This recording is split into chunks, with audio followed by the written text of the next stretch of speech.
Welcome to See You on the Other Side, where the world of the mysterious collides with the world of entertainment.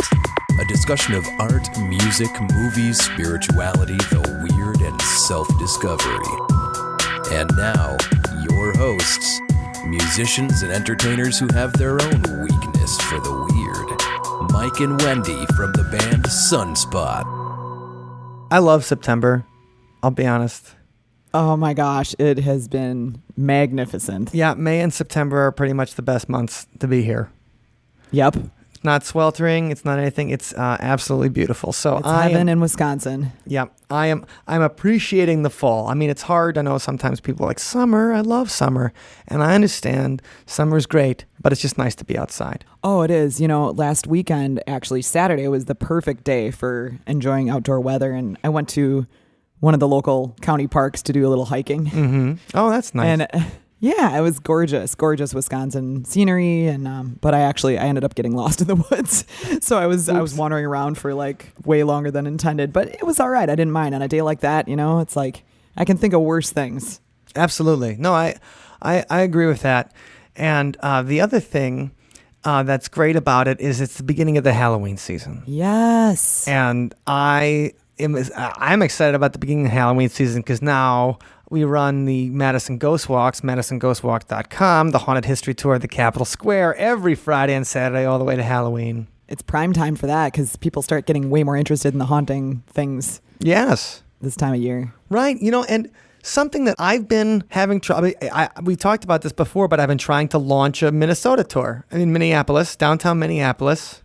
You know, which is exciting, something new. It is exciting and something new, but I'm dying to try to find guides here. Oh, okay. So you're looking for like actor type people or dramatic type people who will sit there and want to make money for talking about ghosts for 2 hours on a Friday and Saturday. Fun. I wish I could do it, Mike. Wendy, I wish you could do it too. But I think I'd have fun doing that. I think you get to meet all kinds of people, and it is. No, I did it myself for a couple of years, and it was really great. Anyway, I'm meeting a couple more people and run through the tour this weekend. I went last weekend, and it was a bust.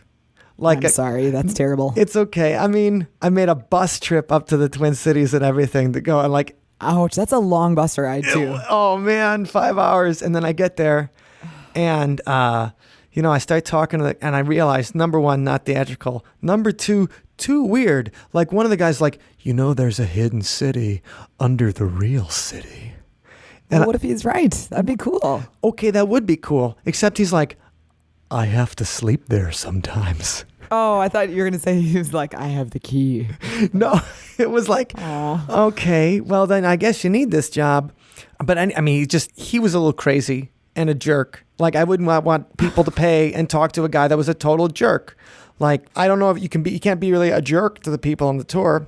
No, of course not. But okay, so if you live in Minneapolis, St. Paul, you're not a jerk and you're interested in giving tour guides about haunted Minneapolis. And I love the idea of the city beneath the city, but you can't sleep there. And we can talk about it on the tour, and you have to read the script. Anyway, it's funny. It's funny. I'm getting really into the Halloween season this year. Really, I mean, I'm full-fledged into it, getting that stuff ready. And I awesome.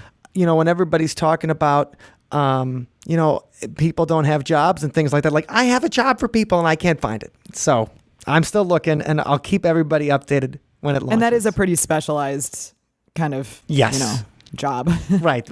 A ghost tour guide is a specialized kind of job. So anyway, still on the lookout, MinneapolisGhost.com. You can find a place you can send me an email if you're from the Twin Cities and want to make some money and have some fun and hang out with weird people like Wendy and I this Halloween season.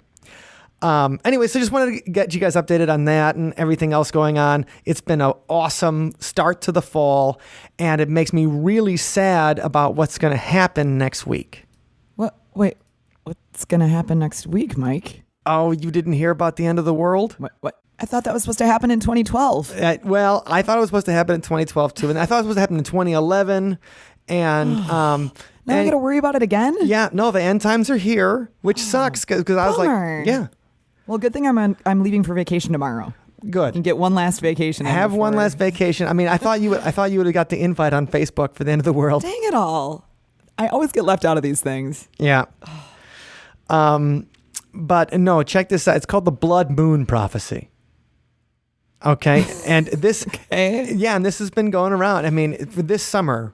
And let me tell you about the Blood Moon Prophecy. Please do. Coming out. I'm quite curious now. The Blood Moon Prophecy is a hypothesis proposed by some Christian ministers such as John Hagee and Mark Biltz, which states that an ongoing tetrad. Okay. A tetrad is a series of 4 consecutive lunar eclipses coinciding on Jewish holidays with 6 full moons in between, which began in April 2014 with a lunar eclipse, is a sign of the end times as described in the book of Revelation. Oh, okay. Well, that is quite a few coincidences. That, I mean, they're really going for it with, the blood moon thing, and that it's serving as an omen of the coming of the end times.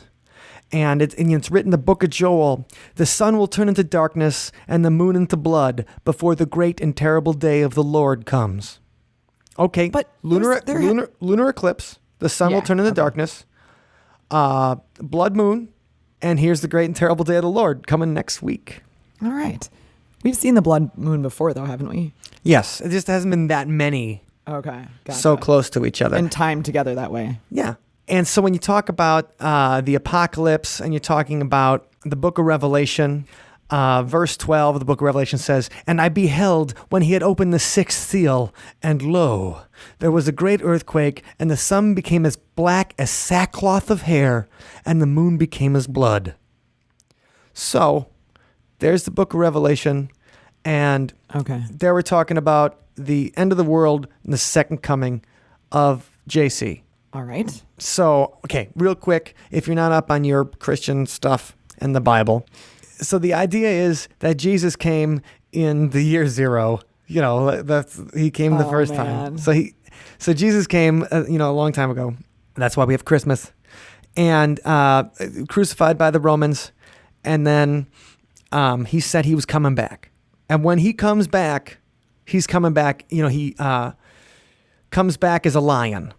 The first time he came in as a lamb, all peace-loving, and when he comes back, it's as a lion. So when Jesus comes back again, he's coming back for revenge. Yeah, Jesus too. Jesuser. And the thing is, when Jesus comes back, literally all hell is going to break loose. There's going to be an antichrist. That's weird. Okay. That he's going to fight. Uh-huh. We can have a whole thing on the book. This isn't supposed to be just about the book of Revelations, but just to get you going. Jesus is going to come back. Now, the people who've been good Christians, have you heard of the rapture? Yeah. Okay. So in the rapture, what happens? All the good people disappear. They get to go up to heaven right away. And there's a TV show on HBO called The Leftovers. Okay. Okay, it's got Jennifer Aniston's husband, Justin Theroux. Okay. And it's got Christopher Eccleston is in it, who played the Ninth Doctor. And Christopher Eccleston's the best part of the show, by the way. But anyway, The Leftovers is all about what happens in this upstate New York town when all over the world 2% of the population disappears. Only 2% of the population is good. But that's the point. There's no explanation. There's no anything. Just 2% of the population just disappears. Oh, okay, in one shot. I do recall seeing an ad for that, I think. Yeah, and it's a really well done show. It's written by the guy who one of the co-writers on Lost. So and I mean, Lost was great. I even liked the ending, so sue me. And this show is a lot darker than that because people disappear, and then it's all about the aftermath. That's why they're called The Leftovers. Interesting. Because it's the questions, like one woman, her entire family disappears besides her. Oh, sad. So why didn't she get to go? And what's wrong with her? And it's kind of how people deal with that. There's nothing really mystical about it. But it's a pretty good show. Justin Theroux's got great abs. All right. And now we're talking. Yep. And anyway, but the thing is, so The Leftovers kind of deals with that rapture. And so does the series Left Behind. I thought you were going to say Last Man on the Planet or what? No, Last Man on Earth is just about a virus that kills everybody. And, okay, sorry, I didn't mean to... Last Man on Earth is pretty funny, though, and it's a really unique show, so it's worth watching. Mm-hmm. But Left Behind are these series of novels that were absolutely huge in Christian bookstores in the 1990s. And they made a movie of it with Nicolas Cage last year. And it's about the rapture. And the whole book series is the rapture and the Antichrist and God versus Satan at the end of the world and things like that. Okay. So it was a lighthearted comedy is what I'm getting here. That's right. Well, Nicolas Cage, and I don't know why Nicolas Cage decided to be in them, because That's awesome. Yeah, and they made a whole bunch of movies based on the Left Behind thing that were really popular in the fundamentalist Christian circuit, because there's a whole like movie circuit based on fundamentalist Christian beliefs, and like Kirk Cameron does that. Remember Kirk Cameron from Growing Pains? Oh yeah. I mean, he's a hardcore Christian now, and he makes these movies, and they make a ton of money because they gather, like whole churches will go together to see it. Sure. Well, I mean, if that's what you believe is going to happen, then you probably want to see Kirk Cameron do it. Educate yourself as to what potentially could occur. And I want to see Nicolas Cage do it. The man that legendarily said, I could eat a peach for hours. Like, and those crazy eyes just talking about God and the end of the world. So that's what they said was going to happen in September. The blood moon prophecy is the second coming of Jesus in the fall of 2015. So that's the for real second coming. Because I just feel like this comes about so frequently now. Ever since the year 2000 hit, it's like, right. And that's why we want to talk about it. So, because it's not just been since the year 2000, Wendy. It's been since forever. Since humans have been since we started thinking about the end of the world. Okay. Because I thought, I guess the big frenzy of the Y2K and everything, that was a giant, unleashing of things. And I got some stuff on Y2K we'll talk about in a little bit. Okay, cool. And since it's still, in the grand scheme of things, we're still pretty close to Y2K, so it's like, maybe somebody just miscalibrated their calendar, and we're not in that safe zone yet. We're still in the world could potentially end any second.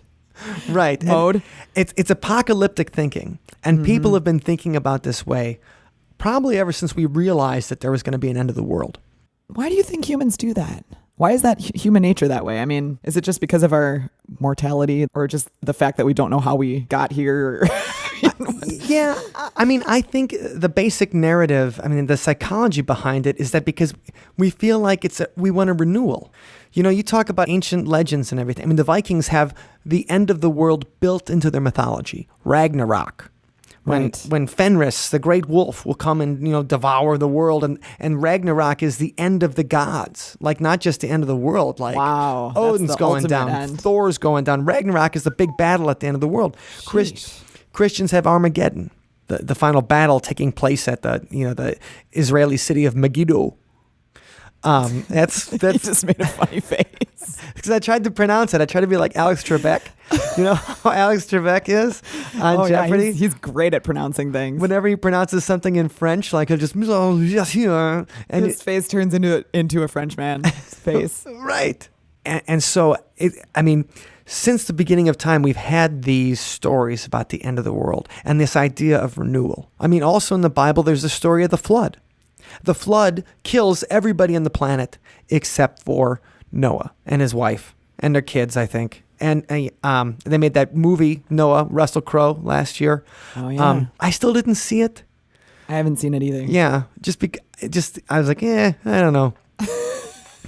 I'm just not interested in it. But I like Russell Crowe because he's a tough guy and he's made some good movies. Yeah, he's enjoyable. And so they had this idea of renewal, and I think people like that. Whenever I think about the end of the world, I always think about our old roommate Max. Good old Max. Max is brilliant now. He's a doctor. He's probably working on. I think he always was brilliant. He always was brilliant, but he's probably in surgery right now. Right. Repairing someone's brain. Right. He's probably repairing someone's brain. And I remember one time we were talking about something, and I don't even know we were talking about the end of the world or the apocalypse or anything. But he looks at me. In college, that happens. Yeah. Well, at college, you stay up all night, and it's like in the middle of a 24-hour James Bond movie marathon. All of a sudden, you're like, Mike, why are we here? I think the end's gonna happen in our lifetime. Really? I got a feeling. I've got a feeling. Well, and I just think about that. And Max is an intelligent guy. Like we just said, he's a freaking extremely intelligent brain surgeon. Mm-hmm. And him just to be like, I've got this feeling, makes me think that there really is something underlying in the human psychology where we want the renewal of a flood. Sure. I think about the people that have said, like, wouldn't it be exciting if a zombie apocalypse actually happened? Yeah, that'd be great. And I'm like, no, this has terrified me since I saw Night of the Living Dead when I was 6 years old, and I was crying and I couldn't handle it. And every time I went by a cemetery, I'm like, am I far enough away in case people start popping out and want to eat me? Oh, I had nightmares from the Thriller video. There you go. Right. And those were dancing fun zombies. Right. Those are the funs, except that weird... remember that bald one, real scary, fat bald one? Like, he wasn't fun. He was looking for your brains right on. Yeah, you remember him. Yeah, he might have been the source of the nightmares. But the thing is, like, people, I've seen this on Reddit and message boards. People like, when that day happens, I'm going to be ready. And like, first of all, that day's never going to happen. Second of all, why do you want that day to happen? Everybody dies. Except for you. And then you're living in you're living in fear all the time. Yeah. But it's the idea of that renewal coming through. So we talk about this blood moon prophecy, and obviously it's ridiculous. And these guys are, here's some of the other things associated with September 23rd, 2015. First of all, it's Yom Kippur, the Jewish Day of Atonement. President Obama is going to meet with Pope Francis at the White House. The Pope, one of our favorite characters. Yeah, Pope Frank. He's the 266th Pope. September 23rd is the 266th day of the year. Oh, man. Whoa. And the average length of human gestation is 266 days. I'm impressed that somebody drew those three. Right. Somebody really together, went for that. They're like, 266? It's the autumnal equinox. It's the first day of a Muslim holiday. There's a comet 67P is coming close to Earth. Somebody says that the Large Hadron Collider is going to open a portal to another dimension. Like, it's all this stuff about September. That thing, let's face it, though. That thing is a serious disaster waiting to happen. Oh, yeah. The Large Hadron Collider is going to open up a black hole in the center of the planet, and it's all going to be a mess. I know. Yeah. No, I'm pretty... It's awesome. Don't get me wrong. I love the research they're doing there, and I think it's fascinating, but it's clearly, we're gonna get sucked into it. Right. No, there's going to be we're going to get a black hole on Earth. And it might happen next week or this week, I guess. Right. Yeah. And even Isaac Newton, they said, because, okay, let's talk about Isaac Newton for a second. Yeah. Smart dude. Yeah. Oh, brilliant. The man, him versus Leibniz, who invented calculus first? I don't know. Calculus was always a little much for me. I only grasped, it's like, area underneath a curve. That's cool. The rest of it, I couldn't get it. Or I could, but it took way too long. So I'm like, let the smart people handle it. Why would you? Right. What am I building? Not a bridge. Not this guy. Not the calculus. You can you can handle the bridges for us, Wendy, as the engineer. Great. I got it.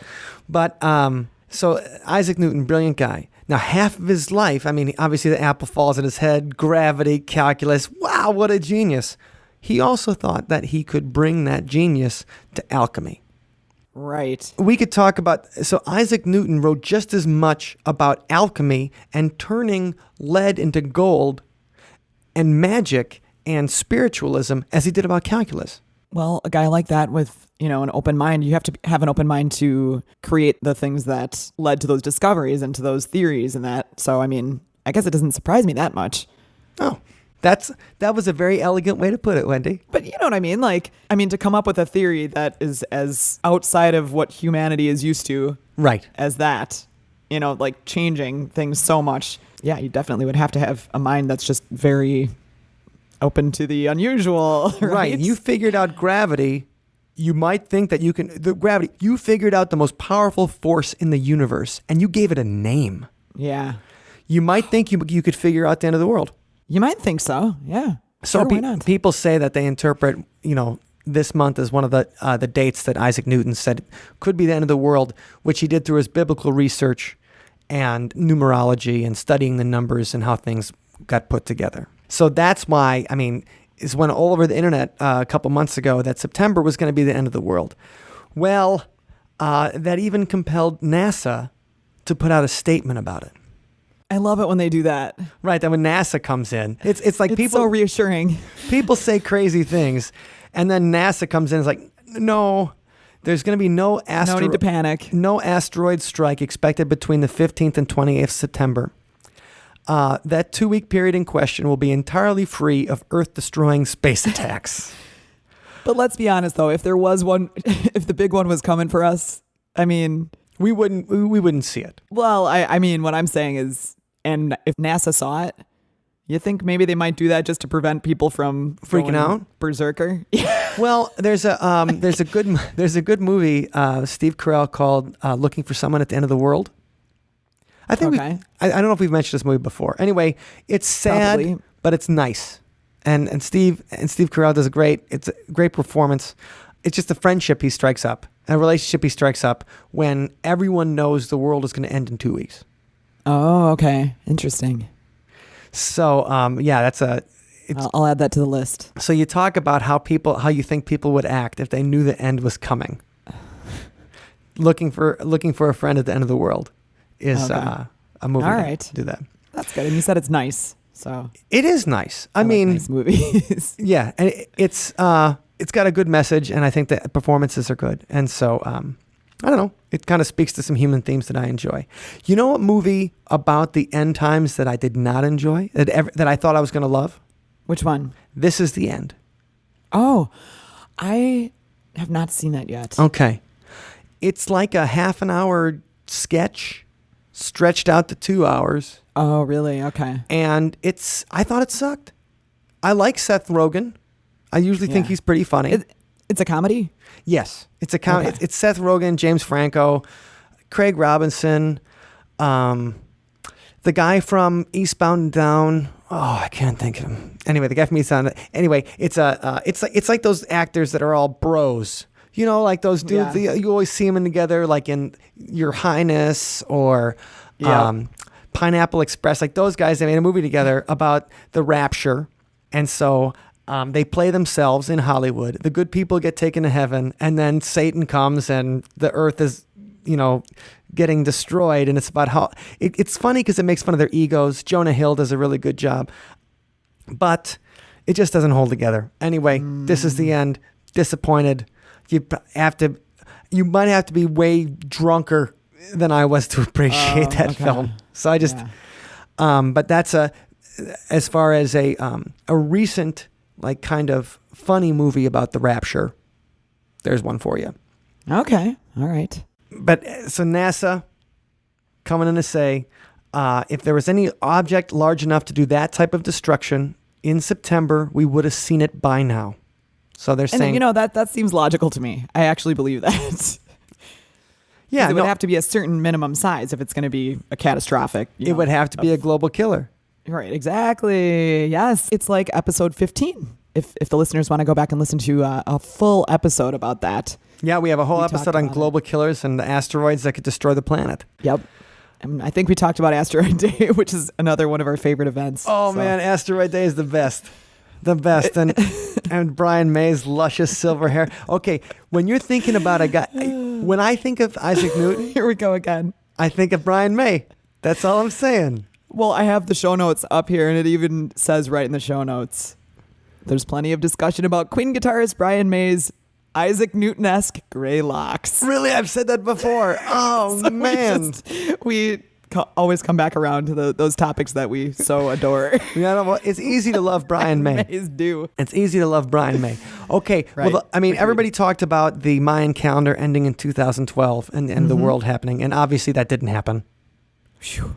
You know? I'm glad too, because the last few years they've been all right. Yeah, I think things have been on an upturn for me since 2012. So I think it's good. But as far as, so that's a whole thing. I mean, and there were, hundreds of hours and tens of thousands, probably millions of words written about the end of the world in 2012. And when I was a kid, I thought the end of the world was going to be in 2012. I'm like, well, the Mayans, they dealt with aliens, the Stone Temple Yeah. Pilots, the whole thing. And you know what? Whoever interpreted it was completely incorrect. Try again. Yeah, right. Nailed it. Like they did not nail the end of the world. So, Yeah, that was quite anticlimactic. but even before that, do you remember May of 2011? I do. Yes, there was that some religious leader. Yeah, Did his he name. predict something. He was a radio broadcaster by the name of Harold Camping, That's And right. He predicted that Jesus Christ would come back to earth on May 21st, 2011, whereupon the saved would be taken up to heaven, and there'd be 5 months of fire, brimstone, and plagues on earth, with millions of people dying each day, culminating on October 21st, 2011, which he predicted was Judgment Day, the final How did that destruction guy of the get- world. How did he get so much coverage in the press? Because I think it was a slow news month. But I mean, his radio organization did a whole publicity campaign, and so they had a PR firm working on it. Wow. His family radio or whatever.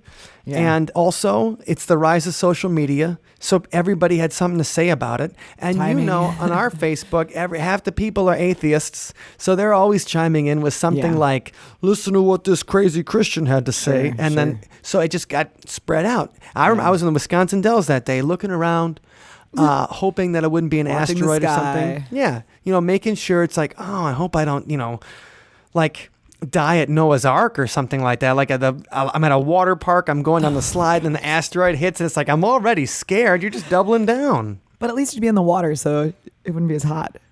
That's correct. That's correct. I'd have a few extra seconds of pain that I could enjoy before the real end of the The world. water starts boiling.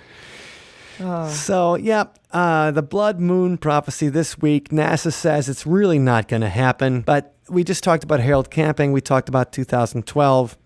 This has been going on since the beginning of time. And list of dates predicted for apocalyptic events is its own Wikipedia entry. Wow. And there are probably 150 dates listed. And they're all, they start in the year 66. Saying, the final end time battle before the arrival of the Messiah, the year 66. When they were writing the Bible, they talk about the book of Revelations. When he wrote the book of Revelations, they thought that was coming within their lifetime. That apocalyptic thinking is, that is baked into the Bible right there. It's like, well, it won't be that soon. I'm sorry, it will be pretty soon where Jesus is gonna come back. He's gonna take care of the Romans. Jesus too. There was it always makes me think of the sketch on Mad TV from this, like maybe 1996. And it's like Terminator 3, the greatest story ever told. And they send the Terminator back to protect Jesus. Awesome.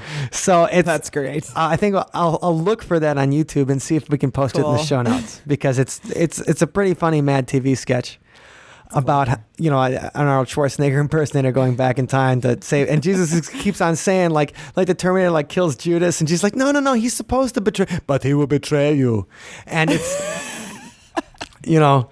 and Jesus he has to bring him back to life every time the Terminator kills somebody, and it's a good sketch.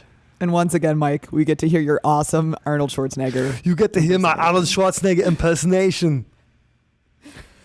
Every episode. Pretty much every episode. Why does he come up in so many of our conversations? Because he's awesome. He's also prolific. He also starred in his own movie, End of Days. 1999. It's me versus the devil. Me versus Satan. It's one of my finest films. It's a blockbuster masterpiece. And the year 2000, Y2K, think about, people did think it was going to be the end of the world. And the best part about Y2K, okay, so what's Y2K about? Well, for those of you that are too young to remember the hysteria around Y2K, there actually was some science behind it. It wasn't just like the tetrad of lunar eclipses and the blood moons around the Jewish holidays. It was the fact that before the year 2000, most computers only used two numbers when they were dating the years. So you know how you say the year like, my birthday is 11/19/76. So 11/19/1976. Well, after 2000, because we're in a different millennia, a different century, that's why they thought everything was gonna screw up, because they only had two digits in the thing. And they thought banks weren't gonna get the numbers of reporting wrong. They thought that power grids would go down, all because of these two numbers. And the thing, and that's what they call the Y2K bug. They even made there was Y2K was a miniseries. It was funny too, because when the new year turned over, I remember I had the news on because as it was turning over in the different time zones, I was like waiting to hear, oh, the power went out and just nothing happened. It was great. Well, people partied really hard. And there was a lot of apocalyptic thinking around the millennium. Right. And I mean, Arnold made his End of Days movies, and it was all about that this woman, Robin Wright, who you can see on House of Cards now. She plays the First Lady. Oh. That she's going to give birth to the Antichrist or whatever at, right on New Year's Day. And then Satan's coming to collect the kid and needs the kid and everything to do that. And Arnold fights Satan on New Year's Eve, 1999. And so that's he's fighting the End of Days. It was very exciting. It's me versus the devil. Guess who wins? I think that movie's probably it's an okay movie, but I think it's only really notable because it contains the last Guns N' Roses song that I thought was really good. And that was? Oh My God. It's a song called Oh My God. And it's basically, everybody's gone from Guns N' Roses except for Axl, but it's the last one that I think is any good. So there's that. There's the Y2K. The first episode of Family Guy. The first episode of Family Guy talks about the Y2K bug. Really? Yeah, because it debuted after the Super Bowl in 1999. Oh, man. It's been around that long? Yeah. Family Guy's been around for 16 years. Whoa. So over 16 years. So it debuted after the Super Bowl. And the whole idea is that the Y2K bug, then, you'll have to see the Family Guy pilot. You can see it for free on Hulu or whatever. But the Y2K bug causes nuclear destruction. And then the family is the last family left alive. So, it was all over, and it did cause a few problems, okay? But not anything like people thought it was going to be. Okay. So on December 28th, 1999, 10,000 card swipe machines issued by HSBC, which is a bank, stopped processing credit and debit card transactions. Ooh, bummer. Yeah, and so what they had to do was they had to use paper transactions, like the old swipe, where you... Right, and then you like the carbon copy. The carbon copies. We used to have one of those. Yeah, we did. We used it to sell CDs at shows before you could just plug something into your phone and sell CDs that way. So that was one thing.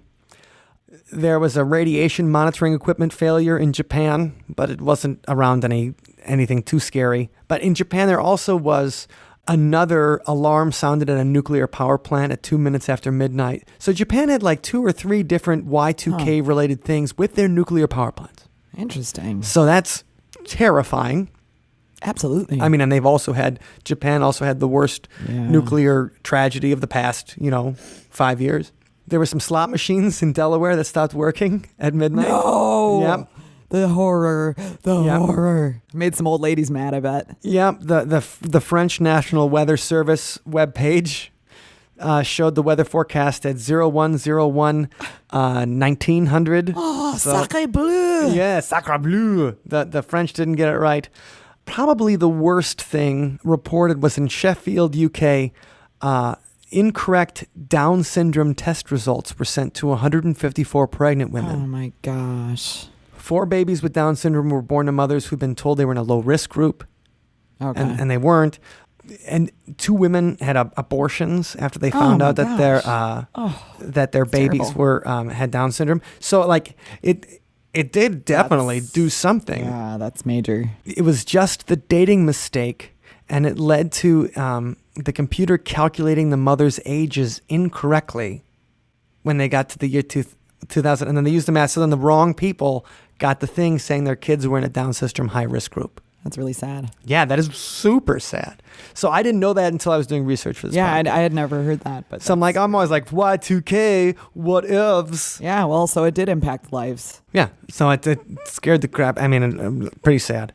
But so Y2K, we're thinking about things in our lifetime. So just in our lifetime, we had Y2K. We had that dude in May 2011 that said the world's going to end. And he's dead now, and he kept on revising the date. And when he revised his date the second time, everybody's like, listen, old man. Yeah. You've used up all your cards. We are not buying it anymore. The world's not going to end. Fool me twice. The world's not going to end. We're not even going to listen to your show anymore. So, I mean, between the millennium, that, and 2012, just in our lifetimes, we've had that. But this has been going on, and I'm looking at this list, and all through the Middle Ages, I mean, people were acting like the world, and they were picking out dates and everything. Even Martin Luther, the guy who started the Lutheran Church, said by 1600. He's like, no, pretty much by 1600, this world's going to end. Christopher Columbus, the man that sailed to America, when he sailed the ocean blue, he wrote a book of prophecies, and he predicted the world would end in 1656. Man, everybody's so pessimistic. Didn't. We're still here. Glad about that. Cotton Mather, like everybody probably had to read a story by Cotton Mather called The Mysteries of the Invisible World. Cotton Mather was part of the Great Awakening of preachers in pre-revolutionary America. So we've had these different points in the United States of massive religious movements. And part of the Cotton Mather wrote this about Satan, and, there's an invisible war going on for your soul and crap like that. It's pretty interesting. But was also interesting, he said the end of the world would happen in 1697. Didn't. And then he revised it to say 17. Like, that's the thing. This is continuing. These guys keep on predicting the end of the world. The founder of the Methodist Church said that in 1836, the end of the world was going to come. John Wesley, the Wesleyans and the Methodists. And so these aren't people who are way outside. These aren't people who are 1,000 years ago. These are people who still have churches that a lot of people go to, that you probably know a Methodist, that their guy in charge said that the end of the world was going to happen. In 1918, the International Bible Students Association, who eventually became the Jehovah's Witnesses. Now, we all know the Jehovah's Witnesses. Yeah, I saw Orgasmo. Yeah, they're Mormon. Those are Mormons. Shoot. I was excited to be able to bring that reference in. Yeah, I was totally wrong on it. First of all, Orgasmo is a really funny movie by the guys of South Park, and it's definitely not safe for work, but it will make you laugh. But actually, the Mormons do come into play here, because they're the part of the Blood Moon conspiracy. Yeah, right. They were saying how in Utah that there's been a frenzy of people purchasing survival supplies and things like that. Okay, so as Utah obviously is the centerhold of Mormons in the United States, the stronghold, and a lot of them are buying into the Blood Moon prophecy. Well, let's let them know that it's probably not going to happen, but Mormon friends, the good news is now you'll be prepared for other kinds of eventualities in an emergency, like a flood. Every other possible future alarm. Yeah, like a flood or a terrorist attack. I mean, my mom took that terrorist attack stuff seriously.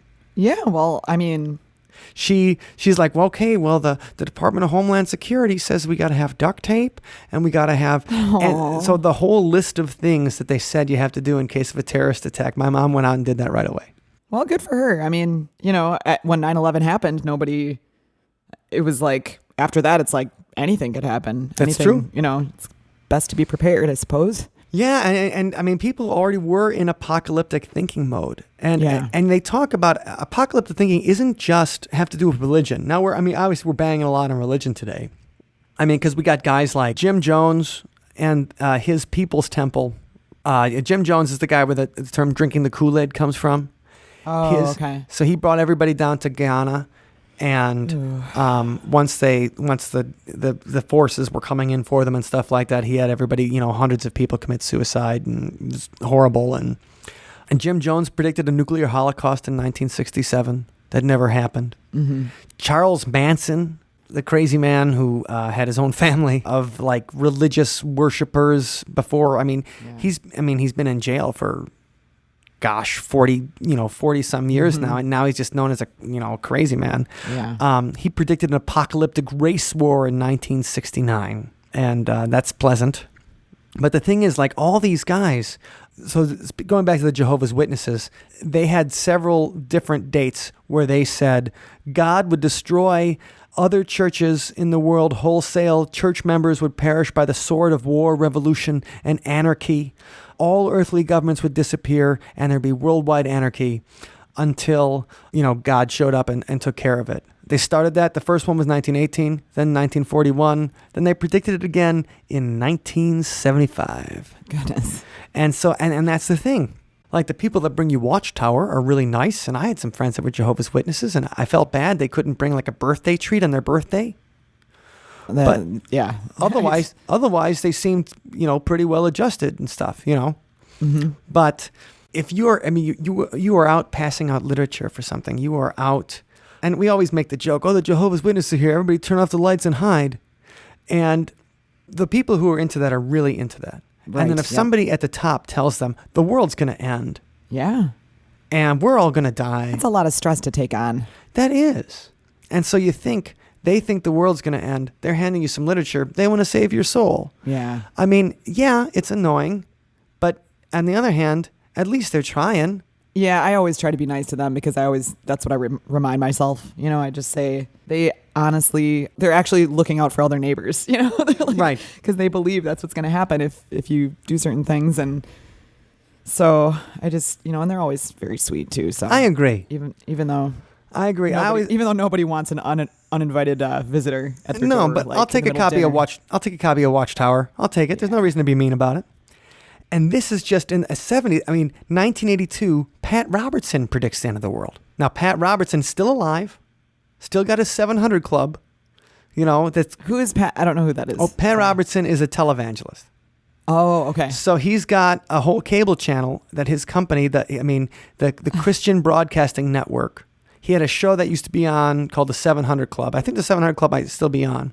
Okay. And, he's a fairly influential religious person. In 1988, he even ran for president. Check this out. And people took him seriously.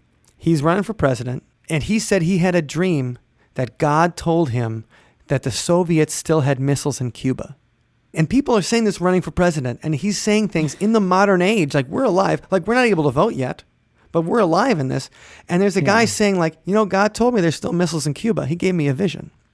And he's predicting the end of the world. And people are saying like, well, I might vote for this guy. I might. I believe in what he's doing. The Christian Broadcasting Network gets millions of viewers. And that's the thing. Wow. Apocalyptic thinking and Judgment Day is been baked in to our human psyche since, we could start thinking of things. And it even happens with atheists. Like I said, we're banging on religious people a lot.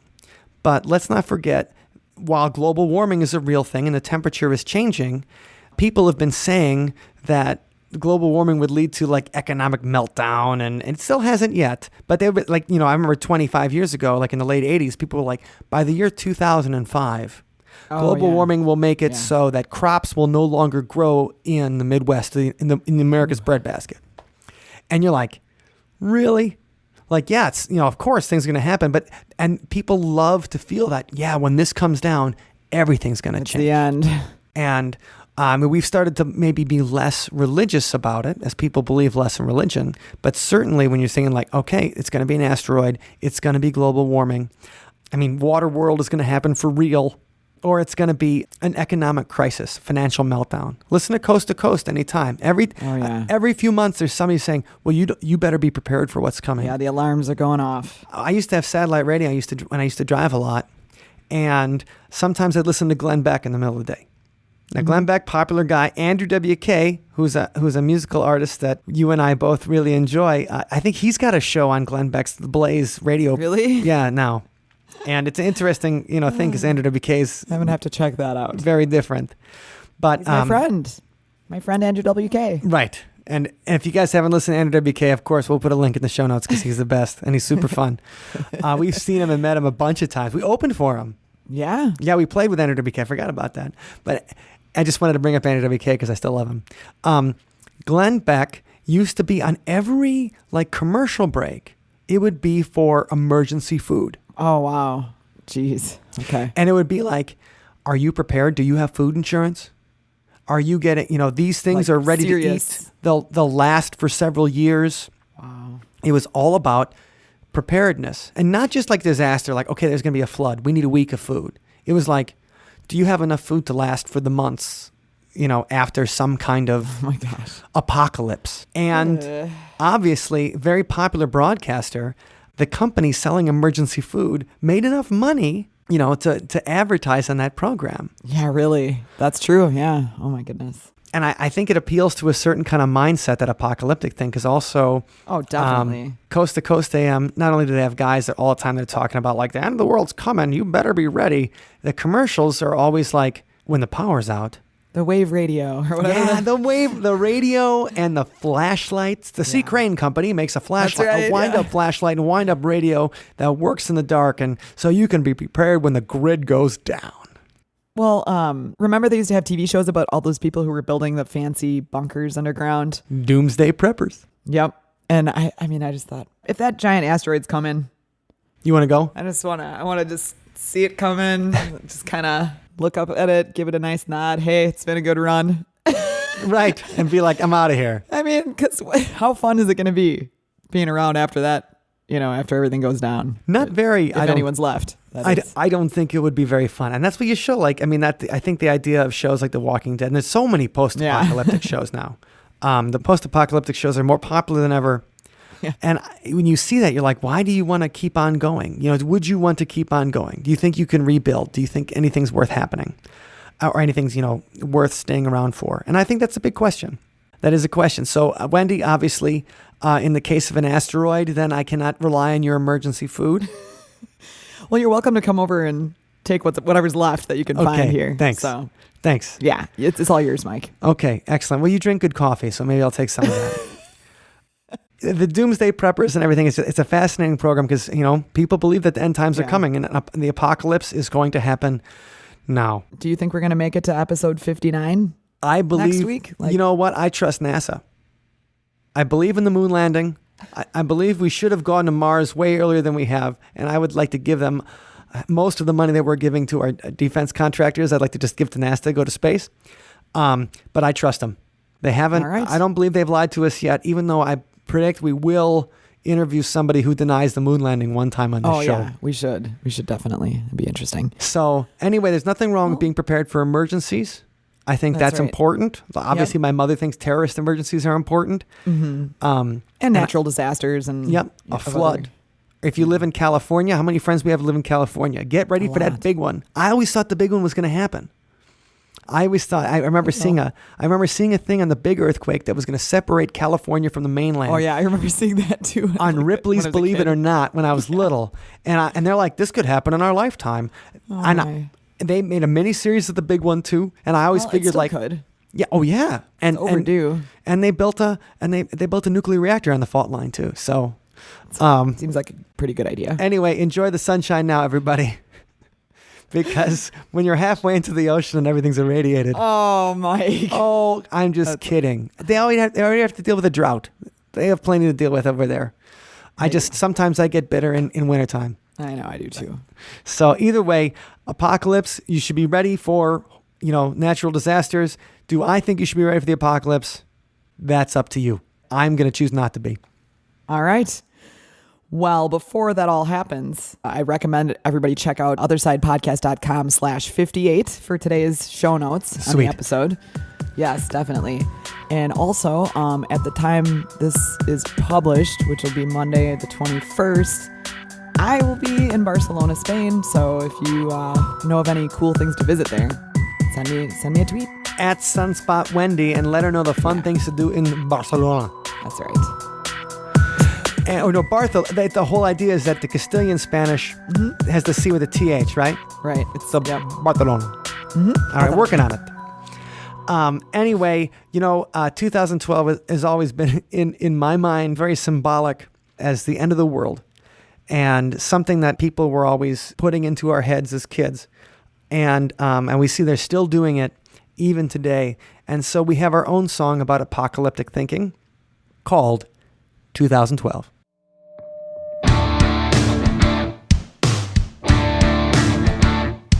The fault lies not within our stars. This is the whimper that sounds the end. The fault lies not within our stars.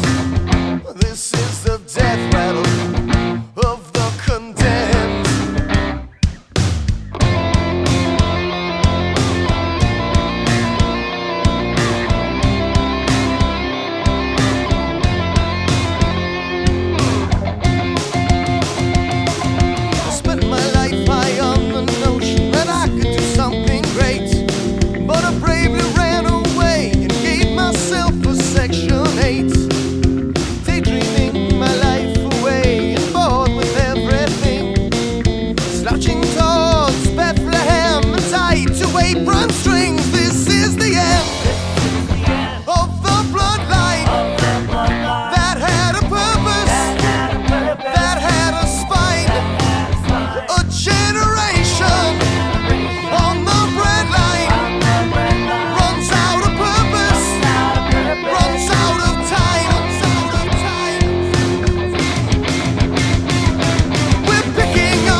This is the whimper that sounds the end. Thank you for listening to today's episode. You can find us online at OthersidePodcast.com. Until next time, see you on the other side. Oh, you didn't hear about the end of the world?